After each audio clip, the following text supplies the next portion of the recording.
Good morning everyone. Today we will start third chapter of economics, features, problems and policies of agriculture. ठीक है, third chapter हमने start किया था बेटा, उसको आज हम कंटिन्यू करते हैं। हम कर रहे थे न्यू एग्रीकल्चरल स्ट्रेटजी, जिसके अंतर्गत किसानों को सुविधाएं दी जाती है, आधुनिक तकनीक दी जाती है, जिससे उनको उनकी फसल ज़्यादा हो और उनको प्रॉफिट है वो ज़्यादा हो जाए। तो इसका न्यू एग्रीकल्चरल स्ट्रेटजी है, उसका ऑब्जेक्टिव्स क्या क्या हैं, उसके उद्देश्य क्या क्या हैं।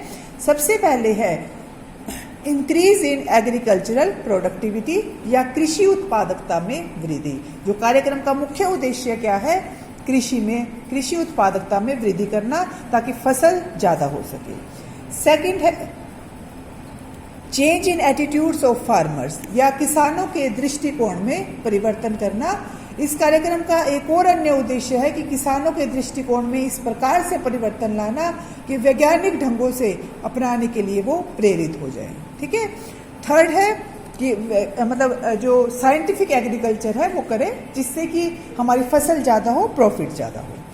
Third is development of improve practices या सुधरे तरीकों का विकास। देश में उपलब्ध अनुसंधान की सहायता से कृषि के सुधरे तरीकों का विकास करना होगा। ठीक है, जो अच्छे तरीके हैं वो अपनाने होंगे।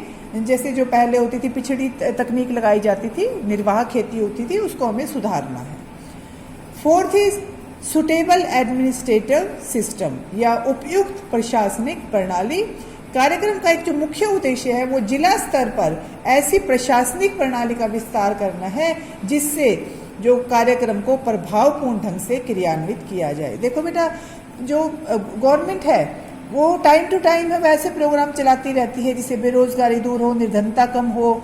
ठीक है, एग्रीकल्चर में जो वो है बढ़े, प्रोडक्टिविटी, ठीक है, इंडस्ट्रियल प्रोडक्टिविटी बढ़े, लेकिन ज़रूरी होता है उसका जो मैनेजमेंट है वो सही होना। ठीक है, उसको सही तरह से लागू करना। तो उपयुक्त प्रशासनिक प्रणाली है वो अपनाई गई है ताकि किसानों को इससे फायदा हो सके। फिफ्थ है increase in the income of farmers, किसानों की आय में वृद्धि। जो इसका मेन मोटिव यही है कि फसल ज़्यादा हो और किसानों की आय में वृद्धि हो। ठीक है, उसके बाद है अचीवमेंट्स ऑफ प्रोग्राम या कार्यक्रम की उपलब्धियां। Main achievements of program are as under. सबसे पहले है विस्तार, कि हमने क्या क्या अचीव किया है इसमें। ये प्रोग्राम हमने जो स्टार्ट किया था न्यू एग्रीकल्चरल स्ट्रेटजीज, तो उसकी हमारी क्या अचीवमेंट्स है। जैसे हमने पिछले चैप्टर में 5 ईयर प्लान किए थे, हमने ये देखा था कि इसके टारगेट क्या क्या है, उद्देश्य क्या क्या है। ठीक है, उसके बाद इसके अचीवमेंट्स क्या क्या है, उसके बाद उसके फेलियर्स क्या क्या है। इसी तरह से हम इसका भी करेंगे कि इसकी जो अचीवमेंट्स हैं इस कार्यक्रम की वो क्या हैं। सबसे पहले है इसमें कवरेज। कार्यक्रम के अंतर्गत खेती के वैज्ञानिक ढंगों का 17 गांवों में 29,286 विलेजेस में इस कार्यक्रम को चलाया गया है। ठीक है, इसमें आती है आपकी 13 लाख किसानों को इससे फायदा हुआ है। ठीक है, और सेकंड है, ये इसकी अचीवमेंट है। सेकंड है पैकेज प्रोग्राम।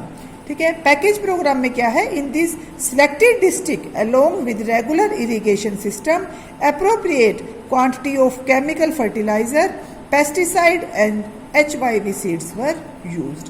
इसकी जो सबसे बड़ी उपलब्धि क्या थी कि इसमें रासायनिक खादें यूज हुई, कीटाणुनाशक दवाइयाँ यूज हुई और अधिक उपज देने वाले बीज है वो दिए गए किसानों को। Third is farm planning. कार्यक्रम के अंतर्गत लगभग 15 लाख फॉर्म के लिए निश्चित योजनाएं बनाई गई हैं। इन योजनाओं का उद्देश्य है किसानों को उन्हीं के खेतों पर अधिक उपज देने वाले बीजों तथा रासायनिक खादों के प्रयोग और लाभ से परिचित करवाना था। फार्म प्लानिंग की गई है। ठीक है, इसमें जो अच्छे बीज हैं, अच्छे बीज होते हैं उनको HYV सीड्स कहते हैं। ठीक है, वो दिए गए हैं, रासायनिक खाद दी गई है और उनको उस चीज़ से अवगत कराना है कि अगर आप ये वाली चीज़ यूज़ करते हो, ये खाद यूज़ करते हो, ये बीज यूज़ करते हो, तो इससे आपकी फसल है वो बढ़ेगी। Fourth is field demonstration. Demo दिया उनको खेतों में जाकर। इस कार्यक्रम के अंतर्गत किसानों को डेमो दिया गया कि अगर आप इस तरह से ये बीज, ये तकनीक अपनाते हैं तो आपको जो फायदा, आपकी फसल भी ज़्यादा होगी और आपको फायदा भी होगा। Fifth is increase in productivity, उत्पादकता में वृद्धि। अगर हम बात करें कि उत्पादकता में कितनी वृद्धि हुई है, तो under the programme work commenced in an extensive form in 64-65, ठीक है, फ्रॉम 50 to 51, ठीक है। तो इसमें क्या हुआ है, इसके पूर्व 1950-51 से लेकर 64-65 तक जो विकास की दर थी वो 1.5 थी, ठीक है, लेकिन इसके पश्चात 2.4 है, वो एकदम से हो गई। ये वाला जो प्रोग्राम शुरू हुआ इसके, और अब धीरे धीरे 28% हो गई है। 28% भी कब थी, 71-72 में, ठीक है। और अब है ये इसका जो उत्पादन है वो बढ़कर 2016-17 में 2550 किलोग्राम हो गया है। तो इस तकनीक से अपनाने में पहले उनको किसानों को जाकर डेमो दिया, उनको बताया कि इस तरह से नई टेक्निक आपको यूज करनी है, किसानों ने वो यूज की, तो इससे बहुत सारे किसानों को फायदा हुआ है।